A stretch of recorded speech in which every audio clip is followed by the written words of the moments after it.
You don't even want to get out of bed anymore, do you?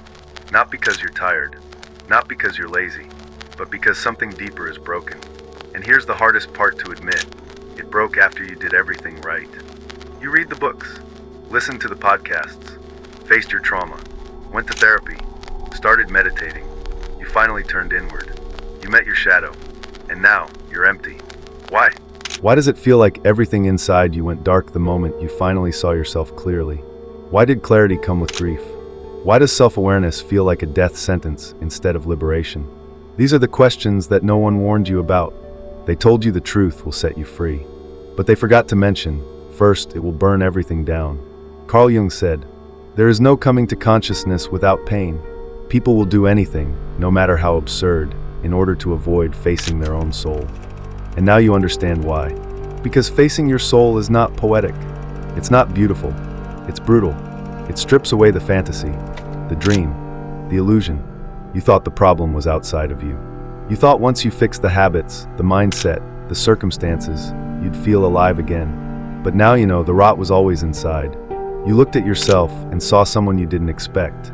Not a hero, not a victim, not even a survivor. You saw something darker, colder, more primal. You saw the part of yourself that manipulates, that lies, that envies, that craves control, that fantasizes about revenge, that wants power, not peace. You saw your ego, naked and unfiltered, and you couldn't look away. You faced it. You did the work. So why do you feel worse? Let me ask you again. Why do you feel more lost now than before you healed? Why does everything feel meaningless? You wake up and the world feels gray. Your passions? Gone. Your drive? Gone. Your joy? Numb. You used to fight for something. Now you don't even care. You used to wake up angry at the world. Now you're just tired. You're not depressed. You're disillusioned. And that's far more dangerous. Because depression still believes there might be a way out. Disillusionment knows there isn't. At least, not the way you thought. That's the thing no one tells you about real healing. It doesn't give you back your old self. It kills them. Enlightenment is not imagining figures of light, but making the darkness conscious. Carl Jung, you made the darkness conscious, and now you sit in the aftermath, not in enlightenment, but in ruin. You are the ashes of your former identity. And here's the worst part. No one is coming to save you. Not your therapist, not your partner, not your spirituality, because this is the part of the journey that's just yours. No one else can walk it. You're standing on the edge of yourself. Everything that used to drive you, validation, approval, success, recognition, means nothing now. And so the question remains, what do you do when the old fire is gone, and nothing new has replaced it? Welcome to the void. This is the chapter after the healing. The one no one writes books about, the one no motivational quote can fix. And yet, this is where something real begins. But before we get there, we need to understand why the fire died, why your motivation crumbled the moment your illusion did, and why that's not your failure. It's your first real step toward truth.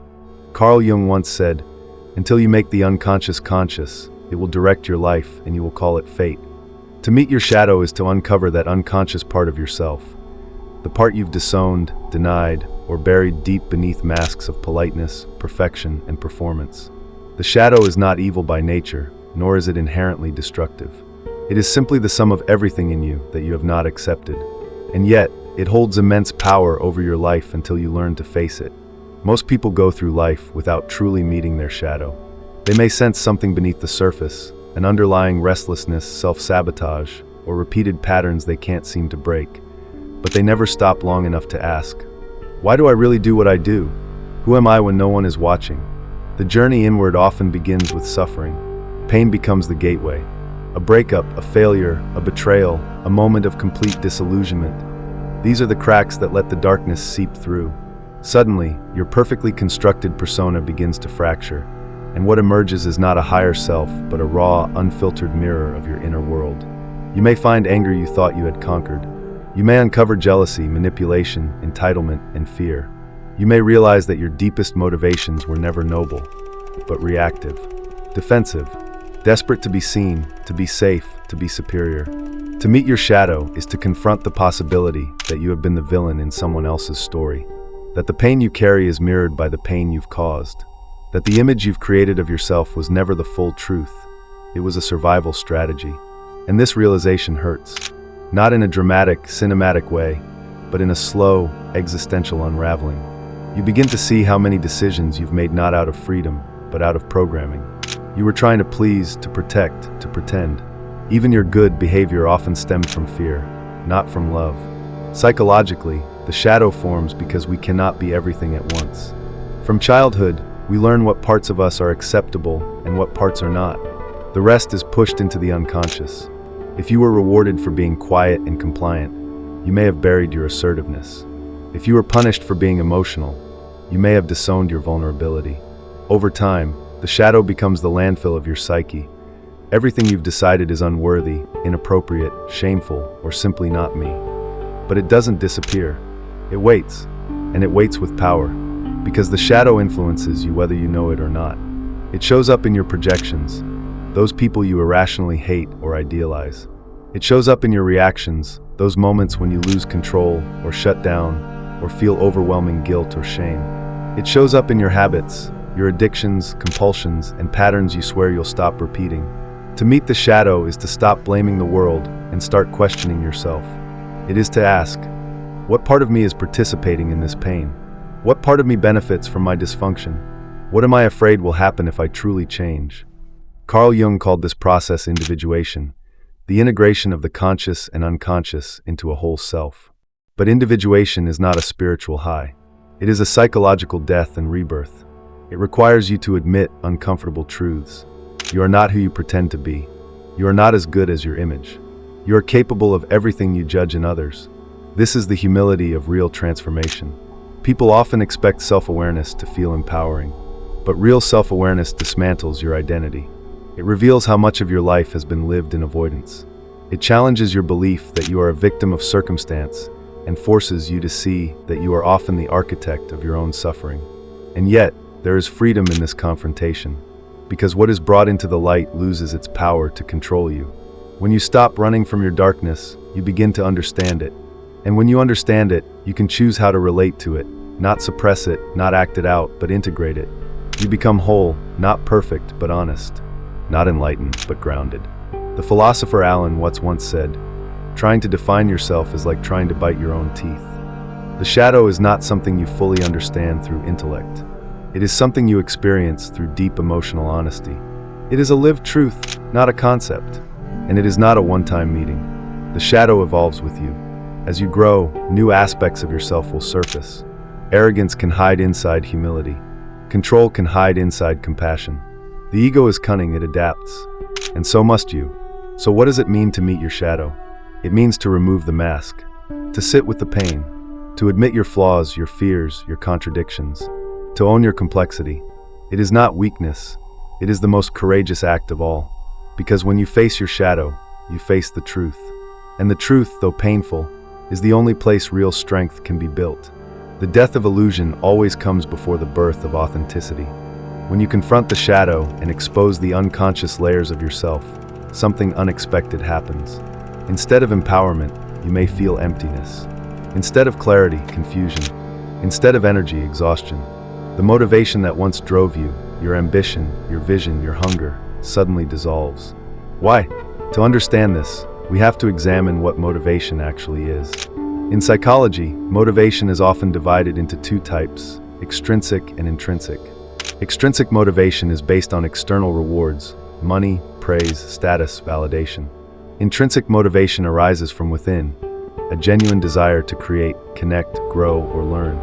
Before meeting the shadow, most people operate primarily from extrinsic motivations, even if they believe otherwise. Many actions are unconsciously driven by the need to prove worth, avoid shame, fulfill others' expectations, or maintain a certain identity. The ambition to succeed is often rooted in fear. Fear of failure, rejection, insignificance. When you begin shadow work, you start to uncover the hidden drivers behind your actions. You begin to realize that your desire for success wasn't always about passion. It was about feeling enough. Your need to be liked wasn't about connection. It was about survival. Your perfectionism wasn't about excellence. It was about control. The result of this revelation is a psychological collapse. The scaffolding that held up your identity begins to fall apart. The beliefs that pushed you forward no longer hold weight. The emotional stories that sustained your hustle are exposed as defense mechanisms.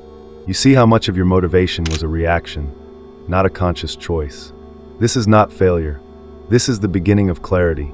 Carl Jung wrote, "People will do anything, no matter how absurd, in order to avoid facing their own soul." The absurdity he referred to is the compulsion to stay busy, to chase goals, to keep climbing ladders, even when we don't know why. Once you face your soul, once you see the truth beneath your ambition, the compulsion stops. And that feels like losing motivation. But in reality, you are not losing motivation. You are losing illusion. You are losing the fantasy that success will save you.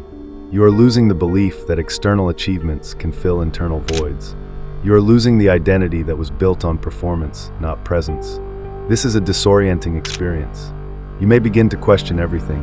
What is the point of hard work? What is the point of goals? What is the point of waking up and pushing yourself if it's all just ego and compensation? In existential psychology, this is called the void phase, a period of psychological liminality where the old self has died, but the new self has not yet been born. It is an in-between space.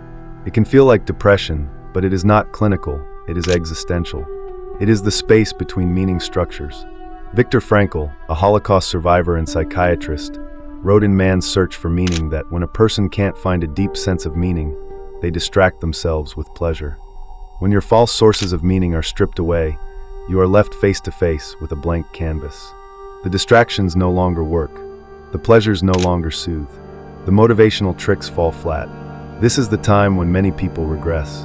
They retreat back into busyness. They try to reassemble their old identity. They look for new gurus, new affirmations, new goals.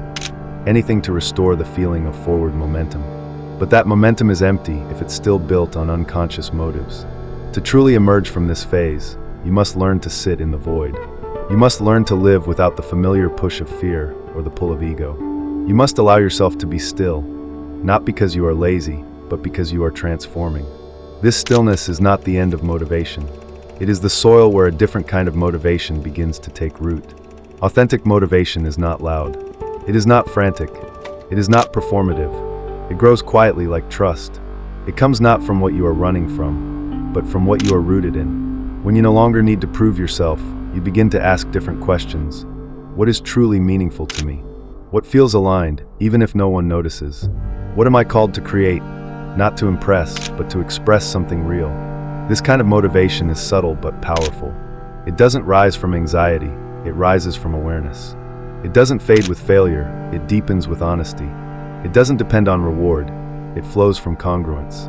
The philosopher Soren Kierkegaard wrote, "The most common form of despair is not being who you are." When you meet your shadow, you are finally able to see who you are not. And once you release those illusions, you can begin the slow and quiet work of becoming who you are. But that work cannot begin until you have let the old motivations die. This death is not symbolic. It is emotional, psychological, and spiritual. You will grieve your former self. You will grieve the dreams you chased for the wrong reasons. You will grieve the person you pretended to be. But in that grieving process, space is created. Space for something new, something true. Many people speak of rock bottom as a place of despair. But rock bottom can also be sacred. It is the place where nothing false can survive. It is the place where you stop reaching and start listening. It is the place where silence becomes your teacher. From this place, real passion can emerge.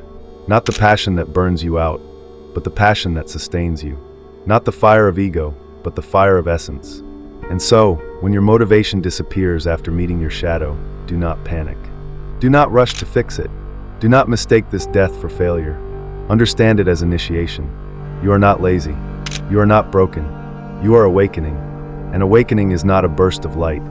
It is the slow dissolving of lies.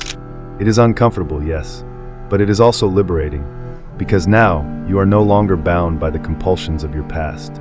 Now you are free to choose, and choice is the birthplace of true power. After you've met your shadow and your old motivations have collapsed, you're left standing in unfamiliar territory. The illusions are gone.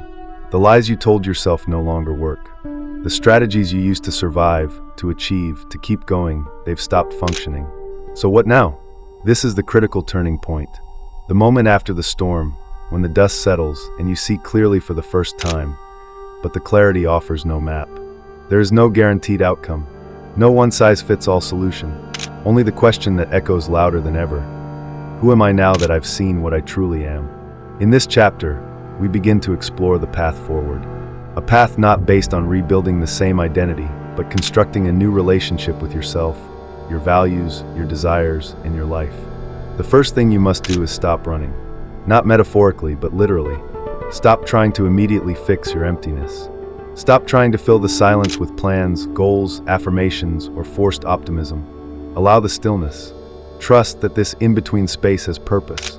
In traditional psychology and spiritual disciplines alike, this space is known as the liminal phase.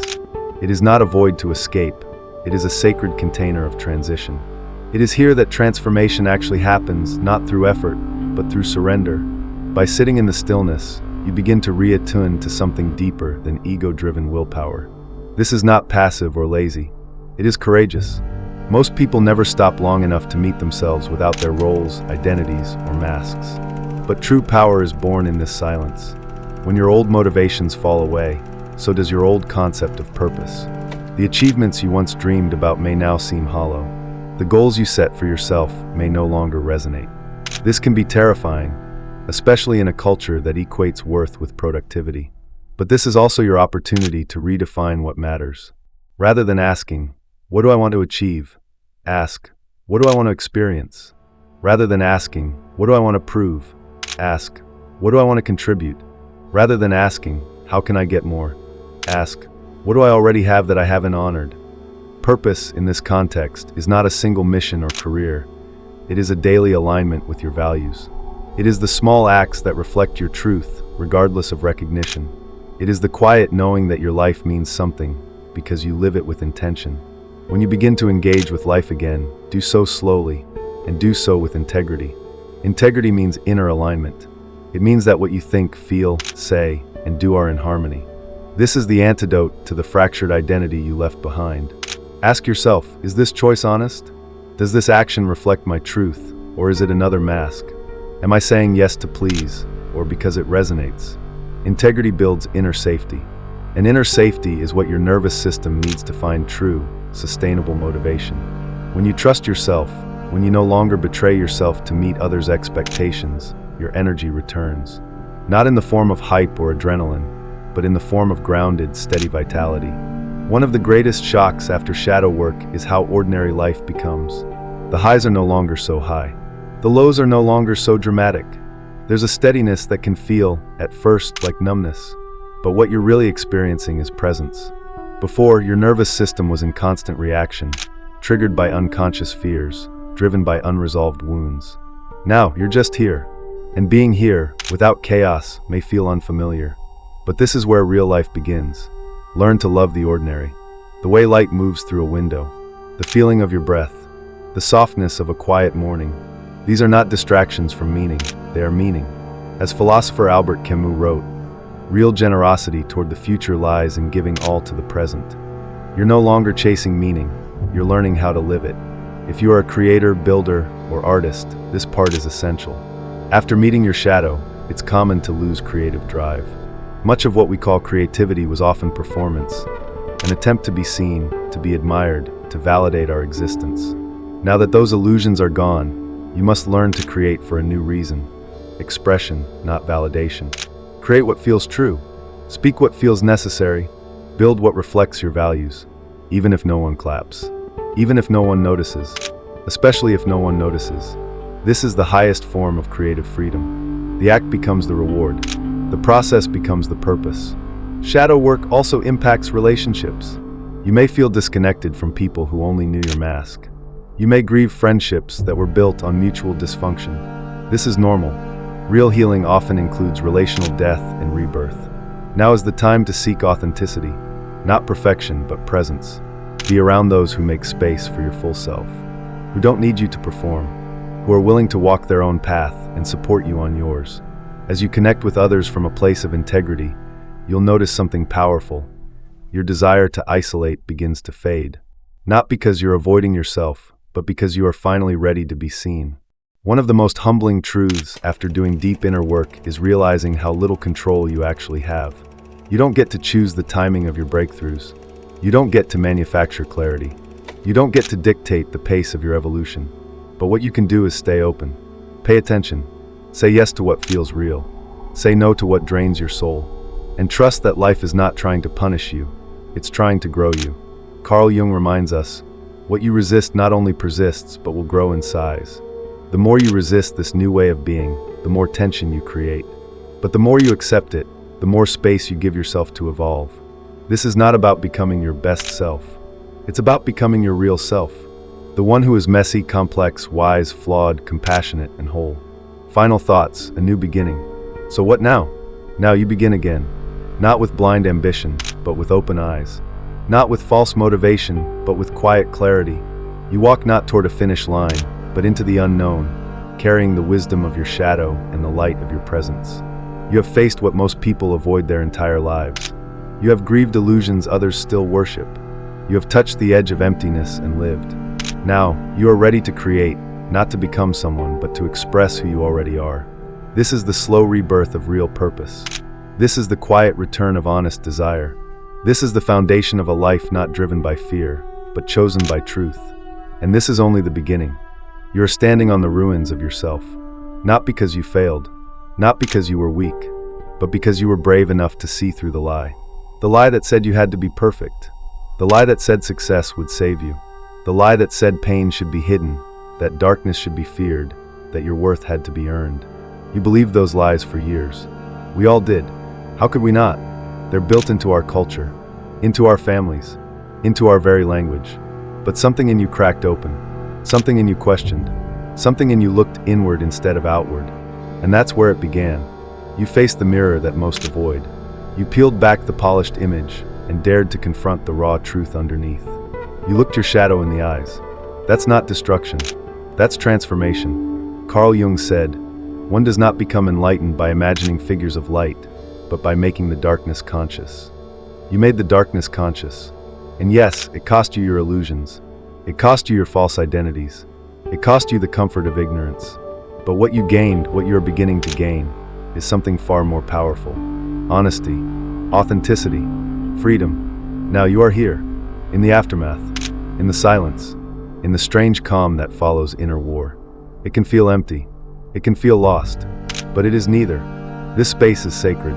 These ruins are holy, because from this shattered ground, you are invited to build something real. Not another persona, not another performance, but a life, a self, a truth that doesn't need to be impressive, only lived. Look around.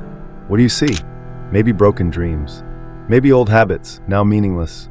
Maybe memories of a person you no longer are. That's okay. That's the cost of waking up. You no longer belong to the system that fed on your insecurity. You no longer bow to the gods of hustle, image, or external validation. You are learning to belong to yourself. It's quiet here, but it's also honest. And in that honesty, you begin to feel something you haven't felt in a long time. Peace. The kind of peace that isn't flashy, that doesn't scream, that doesn't need attention. It's the peace of alignment, the peace of not running, the peace of being enough without needing proof. This is where true life begins. You may not have all the answers. You may not feel inspired every day. You may still wrestle with doubt, fear, or numbness. But now, you are walking with eyes open. Now, you are choosing, not reacting. Now, you are listening to the voice inside, the one you silenced for years. That voice is soft, but it is wise. That voice is slow, but it is true. And that voice is yours. Let the world keep spinning with its noise and chaos. Let others keep performing, pretending, achieving without knowing why. You have entered a different space, a deeper space, a space where the soul speaks louder than the ego. This is not the end of your story. This is the beginning of one that is finally yours. So stand tall among the ruins. Breathe deep. Let the dust settle. Let the silence guide you. And when you are ready, only when you are ready, take one step forward. Not toward success, not toward validation, but toward wholeness. This is your path now, not the one they gave you. The one you claimed when you faced your shadow and refused to look away. You are not broken. You are becoming. And these ruins you stand on, they are not the end. They are your foundation.